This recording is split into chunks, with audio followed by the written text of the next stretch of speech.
Good afternoon, student. Welcome back to our science class for class 10th. तो हमने previous class में आपको reading work दिया था, जिस रीडिंग वर्क में हमने बताया था कि बैलेंस जो केमिकल इक्वेशन है वो आपको प्रिपेयर करना था। ठीक है, मतलब कि जो हमने इक्वेशन दिए थे केमिकल इक्वेशन, उनको जो है बैलेंस करना था। तो यहाँ पर आज जो है हम केमिकल इक्वेशंस को किस तरह से बैलेंस किया जाता है, जो कि हमारे जो अनबैलेंस केमिकल इक्वेशन होते हैं उनको किस तरह से हम जो है बैलेंस करेंगे, इस प्रोसेस को आज हम समझेंगे। ठीक है, तो यहाँ पर जैसे ये कुछ एग्जांपल दिए हुए केमिकल इक्वेशन की, तो केमिकल इक्वेशन हमें लिखना क्यों पड़ रहा है या फिर इसे हम क्यों लिख रहे हैं, तो वो हमने बताया था कि वो इसीलिए लिखते हैं ताकि जो चीज़ें हैं उनको हम एक प्रॉपर वे में, प्रॉपर और एक जो क्या कहते हैं सॉर्ट ऑफ जो अपना थॉट होता है उसको हम जो है बहुत ही शॉर्ट फॉर्म में कह सकें। जो हमारे जो थॉट होते हैं, जो जितने भी हमारे कहने की जो प्रोसेस होती हैं, ये कहें तो जितने भी जो रिएक्शंस होते हैं, जो चेंजेस होते हैं, उनको हम अलग अलग थॉट्स के अकॉर्डिंग ना बता के एक प्रॉपर वे में जिस तरह से हम एक्सप्रेस करते हैं, तो प्रॉपर वे में इक्वेशन के साथ एक्सप्रेस करने की जो प्रोसेस है उसको हम इक्वेशन के थ्रू बताते हैं। तो ये जो है एक सटीक तरीका है किसी रिएक्शन या फिर चेंजेस को बताने का, इसलिए हम जो है केमिकल इक्वेशन लिखते हैं। तो केमिकल इक्वेशन जो होते हैं वो कुछ अनबैलेंस होते हैं, कुछ बैलेंस होते हैं।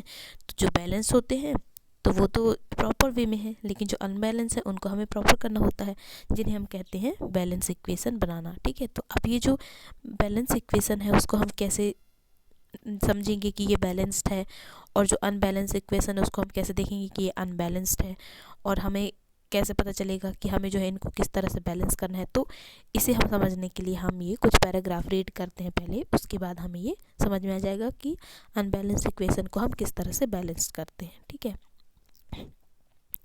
तो जैसे यहाँ पर कह रहा है कि जो ये हमारा बैलेंस केमिकल इक्वेशंस, इसमें जैसे आप यहाँ पर बता रहे हैं कि जैसे आपने पहले जो क्लास 9 था उसमें आपने पढ़ा था कि जो कंजर्वेशन ऑफ मास होता है वो क्या होता है कि जो मास है ये कंजर्वेशन ऑफ एनर्जी की तरह ही है कि energy neither can be destroyed nor be created, ये इस टाइप का ये कह सकते हैं ना, but it is transform from one form to another form, ऐसा ये होता है। मतलब ये कह सकते हैं कि ये जो है जो हमारा जो मास है, इसी तरह से ना तो हम मास को डिस्ट्रॉय कर सकते हैं और ना ही क्रिएट कर सकते हैं, बल्कि उसे एक फॉर्म से दूसरे फॉर्म में ट्रांसफॉर्म कर सकते हैं।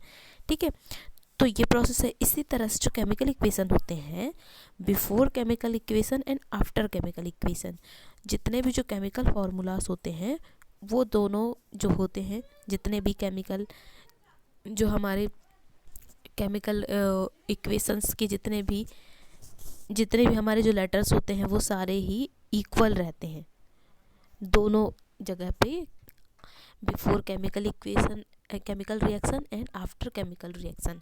सारे जो हमारे केमिकली जितने भी इक्वेशंस होते हैं वो सब सेम होते हैं। ठीक है, मतलब ये कहते हैं कि जितने भी जो केमिकल रिएक्शन में जो एलिमेंट्स आते हैं वो सारे एलिमेंट्स जो हैं before chemical reaction and after chemical equation reaction सारे सेम होते हैं। ठीक है, तो इसको हम यहाँ पर समझेंगे।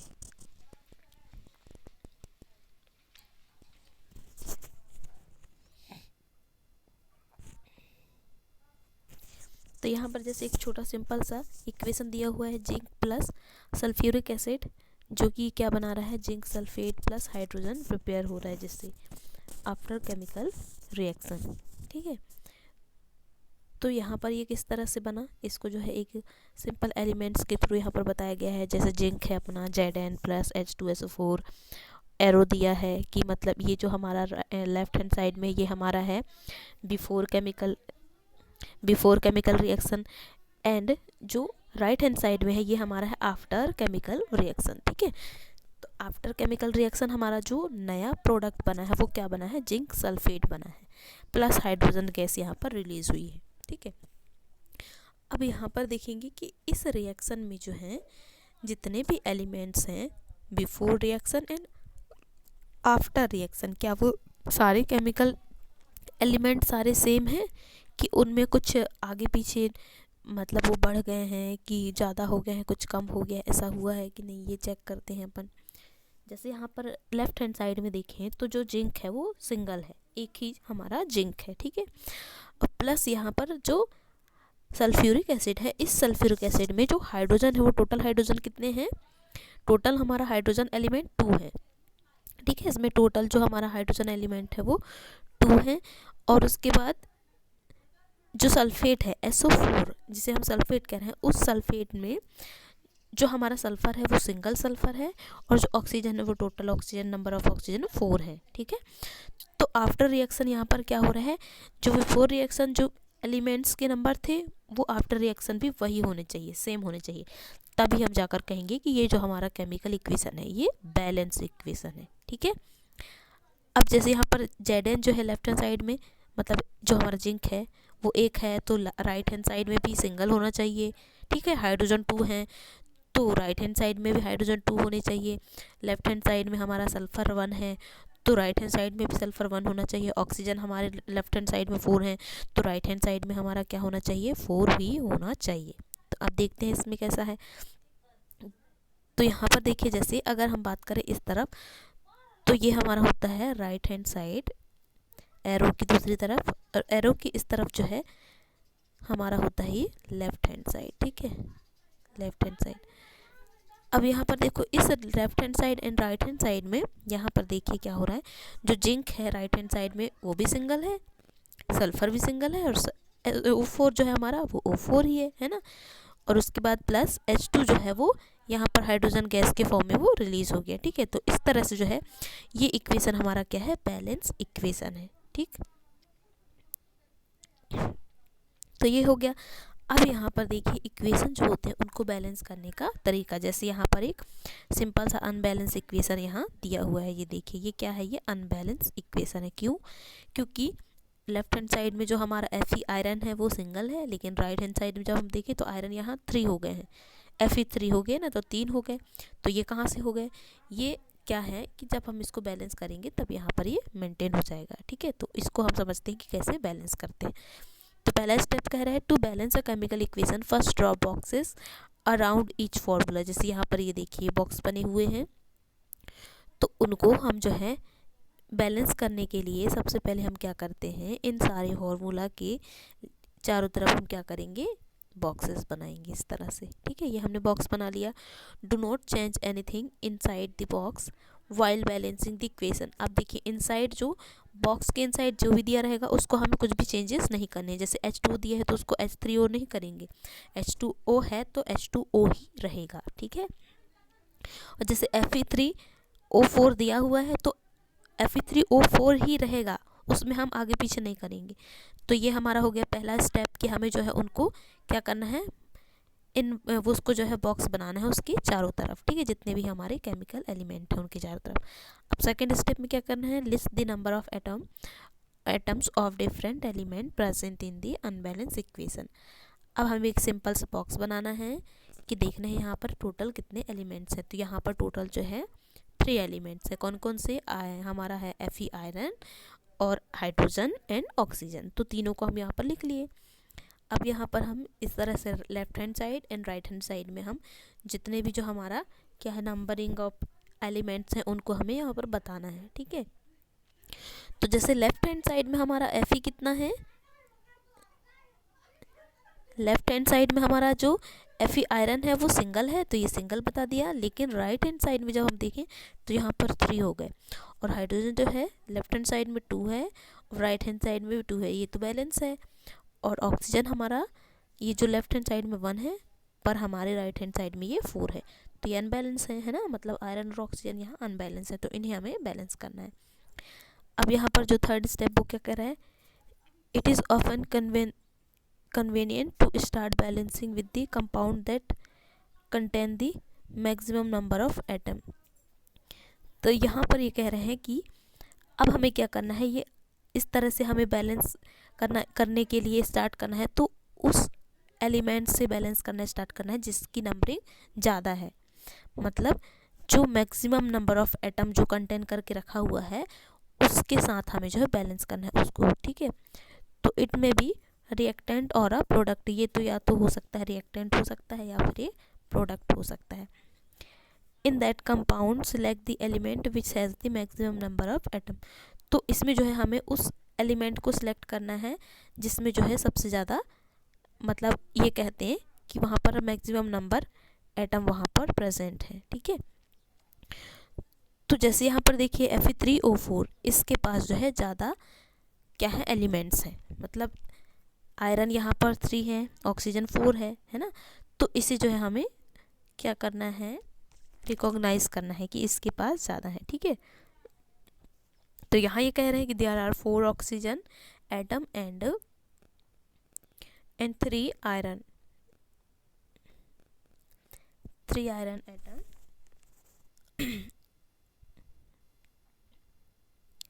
ठीक है, किस तरफ, राइट हैंड साइड में। अब हमें जो है इसको जो है क्या करना है, बैलेंस करना है। सबसे पहले हमें अलग अलग सिंगल एटम्स को, हमें जो एलिमेंट्स हैं उनको हमें बैलेंस करना है। जैसे हमने ऑक्सीजन लिया पहला, तो यहाँ पर जो है ऑक्सीजन हम लेंगे,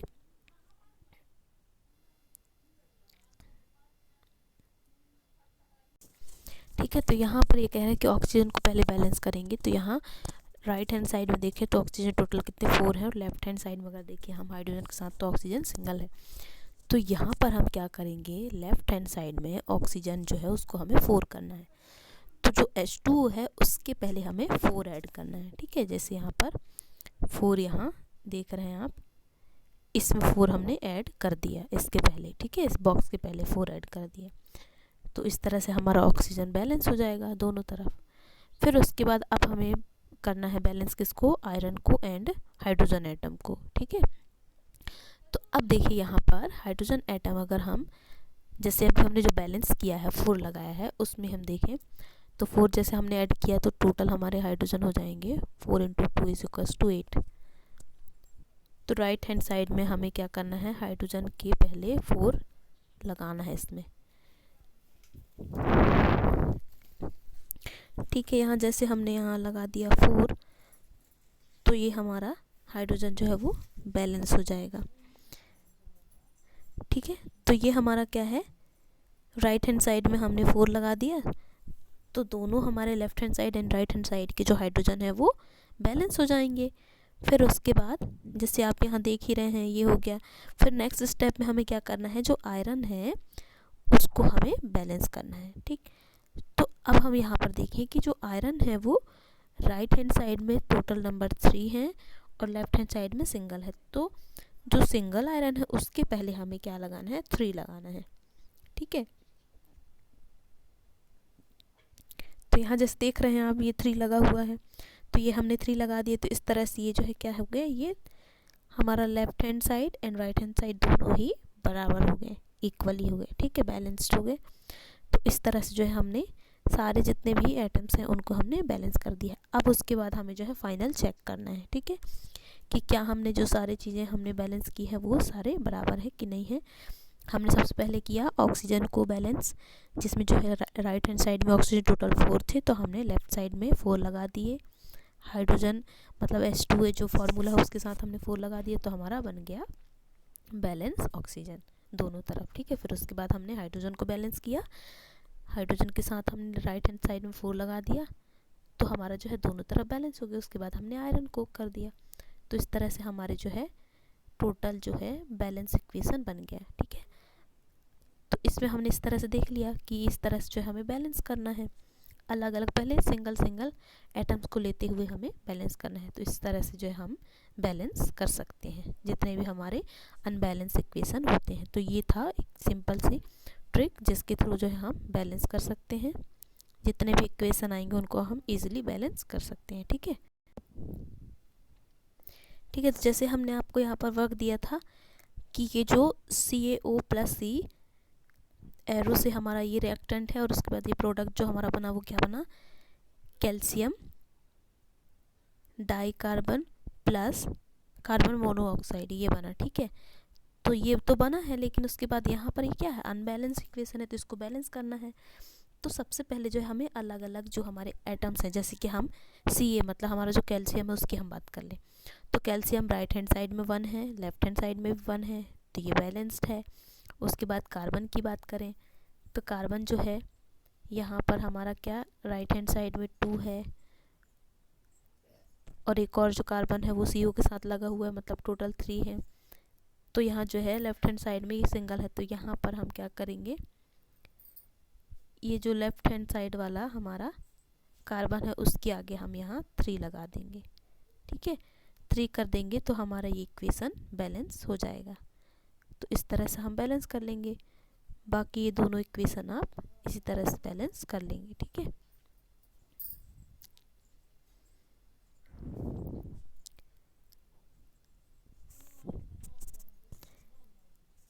एक और इक्वेशन है, जैसे हम सेकंड की भी बात कर दें फिर थर्ड वाला आप कर सकते हैं। जैसे यहाँ पर हम देखें जो सेकंड है जो हमारा zinc hydroxide plus sodium hydroxide. ठीक है, तो यहाँ पे जिंक जो हमारा हाइड्रोक्साइड है प्लस सोडियम हाइड्रोक्साइड, इसको जो है जो प्रोडक्ट बना है उससे हमें ये बैलेंस करना है। ठीक है, तो यहाँ पर जैसे देखिए राइट हैंड साइड में सोडियम के साथ 2 है, मतलब सोडियम के 2 एटम है, और जिंक का सिंगल है, ऑक्सीजन के 2 हैं, और हाइड्रोजन के भी 2 हैं, प्लस एक सिंगल ऑक्सीजन है यहाँ पर। ठीक है, तो उसके बाद अब हम इसे देखेंगे कि लेफ्ट हैंड साइड में क्या सोडियम 2 है कि नहीं है, तो नहीं है। तो यहाँ पर हमें क्या करना है, जो सोडियम हाइड्रोक्साइड NaOH है उसके आगे हमें 2 यहाँ। ठीक है, यहाँ पर जो है हमें इस तरह से बॉक्स बना करके इसके आगे हमें ये 2 लगा देना है। ठीक है, 2 लगा देंगे।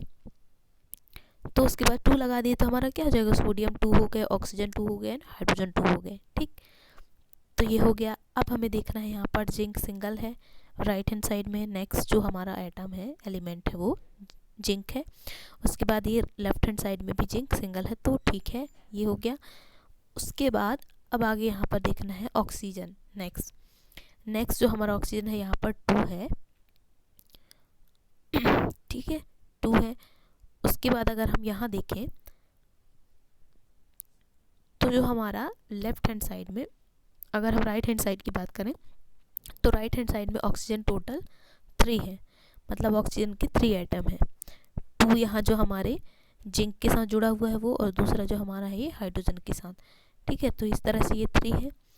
तो इन्हीं 3 को जो है हमें बैलेंस करना है। और अगर हम लेफ्ट हैंड साइड की बात करें तो टोटल ऑक्सीजन हमारे कितने हैं, NaOH के साथ सिंगल मतलब 1 हुआ, फिर उसके बाद जो जिंक OH फिर यहाँ पर जो है ब्रैकेट के बाहर 2 लगा हुआ है, मतलब टोटल 2 ऑक्सीजन, यानी कि 2 एंड 1 हमारा हो गया 3 हो गए। पर अभी हमने क्या किया है, यहाँ पर जो है सोडियम हाइड्रोक्साइड के पहले 2 लगाया हुआ है। ठीक है, 2 लगाए हुए हैं, मतलब यहाँ पर हमारे टोटल ऑक्सीजन कितने हो गए, 4 हो गए। टोटल ऑक्सीजन जो है हमारे 4 हो गए। तो अब हमें यहाँ पर क्या करना है, ये जो लेफ्ट हैंड साइड का जो हाइड्रोजन है वो टोटल 2 है, जिंक हाइड्रोक्साइड के साथ 2 हाइड्रोजन कैरी किया हुआ है, और जो सोडियम हाइड्रोक्साइड जो बना है उसके साथ भी 2। तो यहाँ पर हमें टोटल हाइड्रोजन 4 मिल गए।